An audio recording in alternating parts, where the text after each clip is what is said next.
आप सभी को लड्डू गोपाल की छठी की बहुत शुभकामनाएं। आज हम देखेंगे लड्डू गोपाल की छठी को कैसे मनाते हैं। जब भी बच्चा घर में जन्म लेता है तो ठीक उस दिन से 6 दिन बाद छठी मनाई जाती। तो चलिए शुरू करते हैं। जय Shri Ram friends, welcome to our channel healthy root. सबसे पहले मैंने लड्डू गोपाल की छठी के लिए डेकोरेशन की है। अगर आप ना भी डेकोरेशन करें तो एक मेज पर लाल या फिर पीला कपड़ा बिछाकर लड्डू गोपाल की छठी मना सकते हैं। अब छठी मनाने के लिए जैसे हम छोटे बच्चे की मालिश करते हैं वैसे ही लड्डू गोपाल की मालिश करेंगे। मैंने मालिश करने के लिए देसी गाय का घी यूज़ किया है। अगर आप भैंस का घी हो तो आप भैंस का घी यूज़ कर सकते हैं या फिर जैतून का तेल, बादाम का या फिर गोले का तेल यूज़ कर सकते हैं। अब मालिश के बाद मैंने सिंपल पानी से लड्डू गोपाल को नहलाया है। उसके बाद हमें दूध में डुबकी लगवानी है और लड्डू गोपाल के सिर के नीचे 2-2 उंगलियां रखेंगे, इनको पकड़कर डुबकी लगवाएंगे। सिर को हमें जल्दी से बाहर निकालना है। हमें 3 डुबकी लड्डू गोपाल जी की लगवानी है। ये जो दूध होता है उसी को ही हम छठी का दूध कहते हैं और इस दूध को आप प्रसाद के रूप में सब में बांट सकते हैं। अब हमें लड्डू गोपाल जी को शुद्ध जल से स्नान कराना है। शुद्ध जल से स्नान करने के बाद इनको टॉवल से पोंछेंगे और इनका सुंदर सा श्रृंगार करेंगे। पहले मेरे पास बड़े वाला लड्डू गोपाल भी है, उसकी भी सेम ऐसे ही प्रोसेस होगा। पहले मालिश करेंगे। आज 21 अगस्त है। आज के दिन मैंने लड्डू गोपाल की छठी मनाई है। अब ये लड्डू गोपाल जी थोड़े बड़े हैं तो इनको दूध में डुबकी हम नहीं लगवा सकते। उसके लिए क्या करेंगे, एक गिलास में दूध से स्नान करवा देंगे, फिर उसके बाद शुद्ध जल से स्नान करवाएंगे। जन्माष्टमी से 6 दिन बाद लड्डू गोपाल जी की छठी मनाते हैं और इस दूध में आप खीर बनाकर या फिर चाय बनाकर सब में प्रसाद के रूप में बांट सकते हैं। बीच बीच में मेरी बेटी भी आ रही थी कि मुझे भी करवाना है। अब मैंने दोनों लड्डू गोपाल जी का जो वस्त्र पहनाने हैं उनको रख लिया है। अब इनका सुंदर सा श्रृंगार करूंगी। देखो, इस दिन हमें तगड़ी पहनानी होती है लड्डू गोपाल के।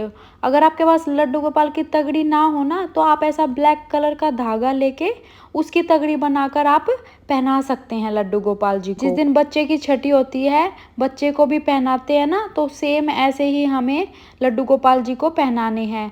नजरिए पहनाए जाते हैं ताकि लड्डू गोपाल जी को नजर ना लगे, तो नजरिए भी पहना देंगे।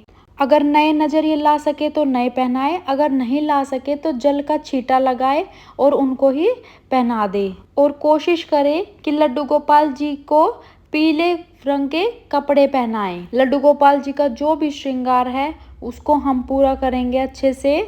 जैसी आपकी श्रद्धा भावना हो आप उतना लड्डू गोपाल जी के लिए कर सकते हैं। ये देखिए, जैसे जैसे लड्डू गोपाल जी का श्रृंगार होता जा रहा है हमारे लड्डू गोपाल जी कितने सुंदर लग रहे हैं। छठी वाले दिन आपको सुबह जो आपका नॉर्मल रूटीन होता है ना, लड्डू गोपाल जी को नहलाना, भोग लगाना, आपको सेम करना है। ये पूजा करनी है आपको शाम के 4 बजे के बाद करनी है। आपको सेम प्रोसेस मैंने बर्थडे लड्डू गोपाल जी के लिए किया है। बड़े को भी है ऐसे ही नजरिया, तगड़ी, सारा पूरा श्रृंगार किया है लड्डू गोपाल जी का। और हमने लड्डू गोपाल जी को पगड़ी पर मोरपंख जरूर पहनाना है। मोरपंख लड्डू गोपाल जी को बहुत प्रिय होता है। लड्डू गोपाल जी का श्रृंगार करने के बाद हमें एक दीपक जलाकर लड्डू गोपाल जी की नज़र उतारनी है। नज़र उतारने के लिए मैंने राई और थोड़ा नमक लिया है और 7 बार उनके ऊपर से फेरेंगे। ऐसे ही मैं दोनों लड्डू गोपाल जी की नज़र उतारूंगी और जो भी नज़र होगी ना तो थोड़ी बहुत राई इसमें चटकेगी। जैसे ही हम नज़र उतार ले लड्डू गोपाल जी की, फिर हमें लड्डू गोपाल जी को काजल लगाना है। बच्चे को छठी पर पहली बार काजल लगाते हैं ना, तो सेम हमें लड्डू गोपाल जी को भी काजल लगाना है। हमें मार्केट का काजल यूज़ नहीं करना है। कोई भी एक चम्मच लेंगे और उसको हम उल्टा करके दिए पर लगा देंगे। फिर अपनी सबसे छोटी वाली उंगली से लड्डू गोपाल जी को काजल लगाएंगे। कान के पीछे, तलवों पर काजल लगाएंगे और जो बच जाएगा घर के सभी सदस्यों पर कागजल लगा देंगे। आप यहाँ पर फूल वगैरह भी रख सकते हैं, इससे लड्डू गोपाल जी और भी ज्यादा प्रसन्न हो जाएंगे। इसके बाद हमें न्योछावर करनी है, 7 बार हमें न्योछावर करनी है। फिर ये न्योछावर लड्डू गोपाल जी के पास रख देंगे। आप कम ज्यादा कितने भी कर सकते हैं।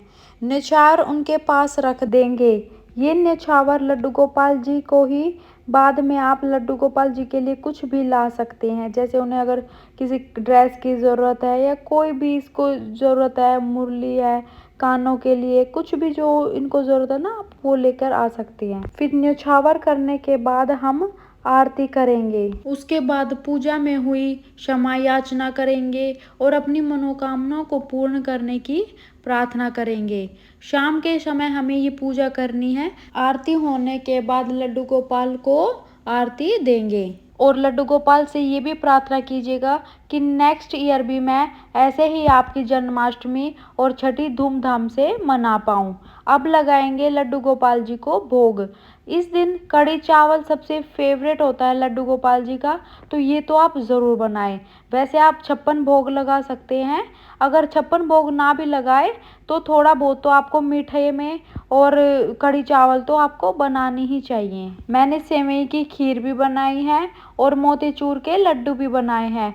मोतीचूर के लड्डू मैंने दूध के पैकेट से बनाए हैं। फ्रेंड्स, ये रेसिपी अगर आपने नहीं देखी ना तो एक बार ज़रूर देखना। अगर अभी तक आपको मेरे ये वीडियो पसंद आ रही हो तो please like, share and subscribe ज़रूर करें और आप भी कमेंट बॉक्स में ज़रूर बताएं कि आप कैसे सेलिब्रेट करते हो जन्माष्टमी और छठी लड्डू गोपाल जी की। और माखन मिश्री तो प्रिय भोग है ही, तो ये भी ज़रूर रखना आपने भोग में। और सबका भोग लगने के बाद सबको प्रसाद के रूप में बांट दें। जैसे ही सारी पूजा पाठ हो जाए तो हमें लड्डू गोपाल जी को झुलाना है। अब मेरी बेटी पूरे प्रोसेस में मेरे पास ही खड़ी रही थी, तो मैंने फिर उसको भी झूला झुलाने के लिए बोला। फिर ये भी बड़ी खुशी से लड्डू गोपाल जी को झूला झुला रही थी।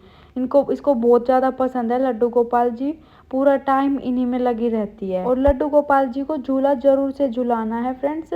और आपको मेरी ये वीडियो कैसी लगी प्लीज़ बताएं। Thank you so much for giving this time.